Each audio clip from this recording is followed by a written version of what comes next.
Réforme du Code du travail, un mouvement d'ampleur en Europe depuis la crise de 2008. Journée spéciale sur la réforme du Code du travail à l'occasion de la présentation des ordonnances. La réforme du Code du travail, une exception européenne ? Emmanuelle Mazuillet, directrice de recherche au CNRS, a répondu aux questions des internautes. Emmanuelle Mazuillet, docteur en droit, directrice de recherche au CNRS, a échangé avec les internautes sur la manière dont la modification du Code du travail en France s'inscrit plus largement dans un mouvement de réforme européen. Pierre, serait-il possible de comparer les relations entre gouvernement et syndicats français avec nos voisins allemands et britanniques où le taux de représentation des syndicats est beaucoup plus élevé qu'en France ? On voit peu, ici en Angleterre, de mouvements aussi importants qu'en France alors que les unions sont beaucoup plus représentatifs de la masse salariale. Emmanuelle Mazuillet, les systèmes de représentation syndicale sont très différents culturellement dans les entreprises et au niveau des branches. En Allemagne, l'État intervient peu, la plupart des normes de travail sont décidées au niveau des branches, secteurs, et des entreprises avec un rôle très important des salariés au sein de l'équivalent du comité d'entreprise. En Angleterre, le système est bien moins abouti et encadré qu'en Allemagne ou en France. C'est sous l'impulsion d'une directive européenne qu'une procédure d'information et de consultation a été mise en place de manière ponctuelle dans les entreprises. Avant, c'était le principe de la reconnaissance volontaire par l'employeur. La France est historiquement basée sur un droit du travail de source étatique, législative, où le Code du travail prévoit la plupart des règles. Et les accords collectifs ont un effet d'iterga omnes, ce qui signifie qu'ils s'appliquent même aux salariés et non syndiqués, ce qui incite moins à la syndicalisation. Un autre avis, je travaille en Autriche et j'ai un peu de mal à comprendre la nocivité de flexibiliser les embauches/licenciements. Finalement la liberté est grande des deux côtés et il y a surtout un gros effort d'accompagnement via le pôle emploi local avec suivi et formation.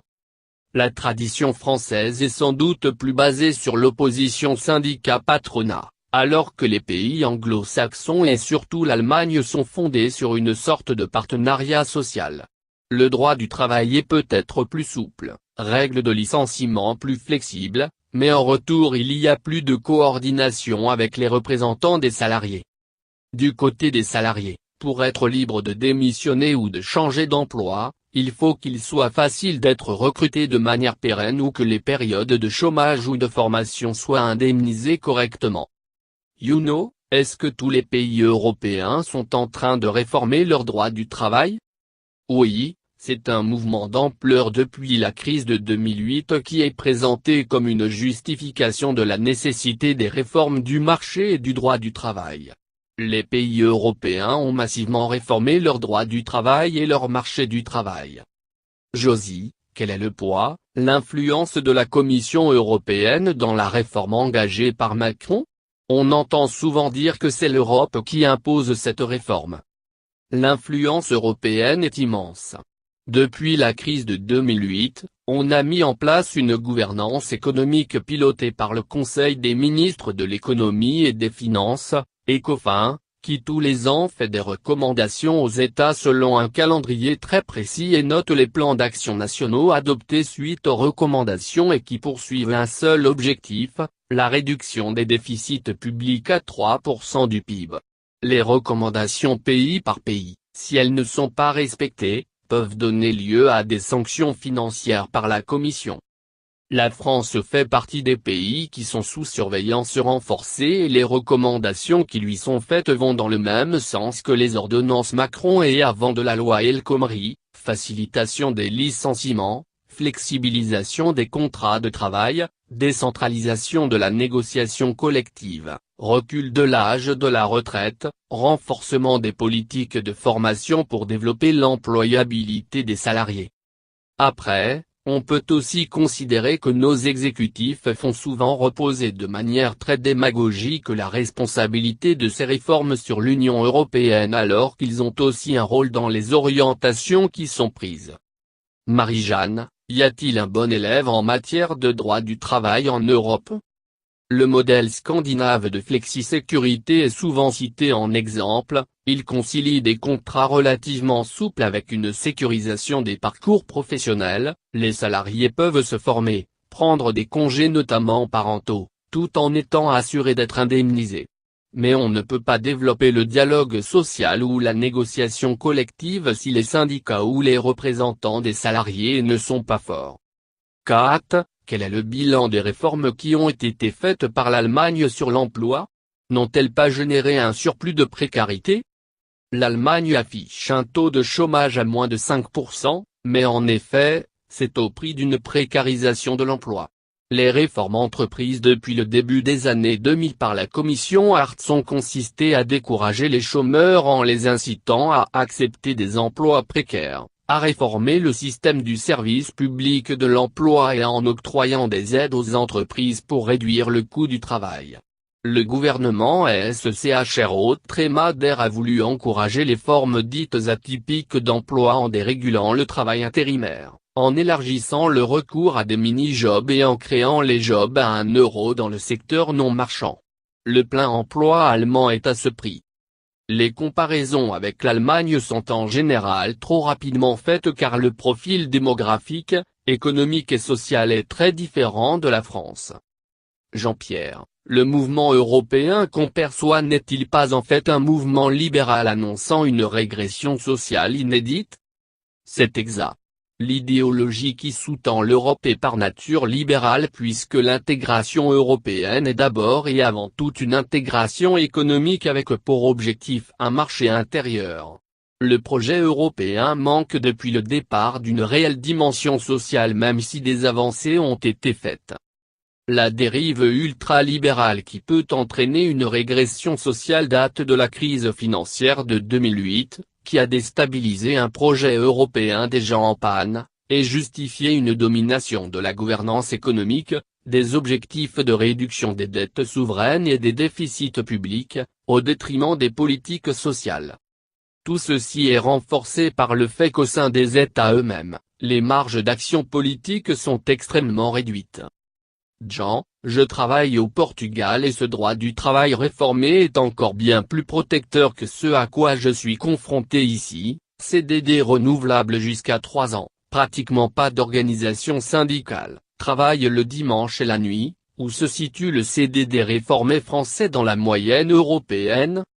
Les ordonnances visent à permettre aux branches d'assouplir les règles actuelles du CDD et du recours à l'intérim, durée des CDD, nombre de renouvellements, délai de carence entre 2 CDD, etc.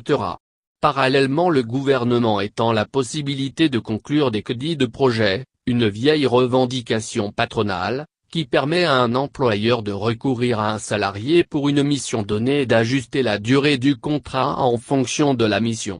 Il peut licencier le salarié une fois la mission terminée, sans indemnité de précarité. Suite à ces ordonnances, le CDD français devrait à peu près se situer dans la moyenne des CDD européens.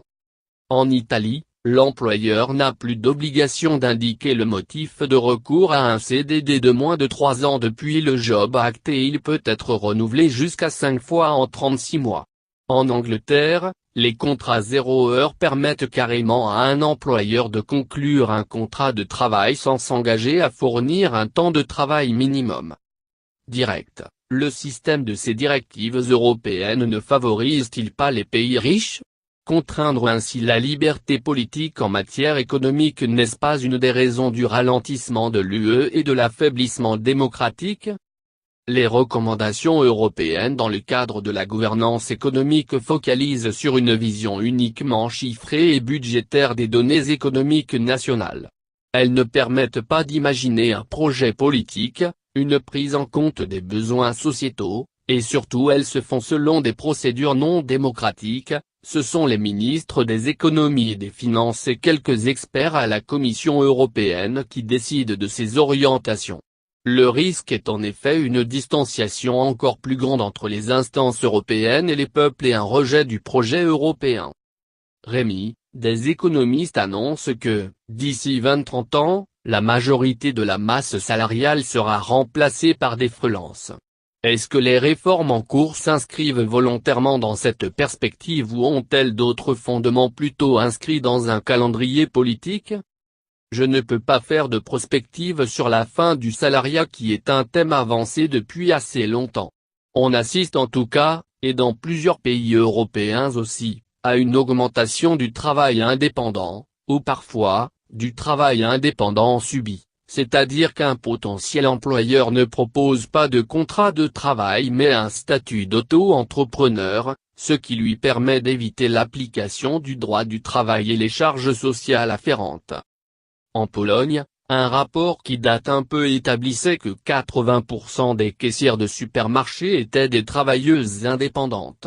En Italie et en Espagne, des statuts à mi-chemin entre salariés et indépendants ont été créés il y a quelques années. C'est donc une tendance qu'on peut observer. En général, en France, les juges ont toujours la possibilité de requalifier en contrat de travail une relation a priori basée sur un travail indépendant s'ils repèrent des indices de dépendance économique et de subordination. L'URSSAF a d'ailleurs engagé une procédure contre UB sur ce fondement. Personne ne peut parier sur l'avenir du travail et de ses modalités futures.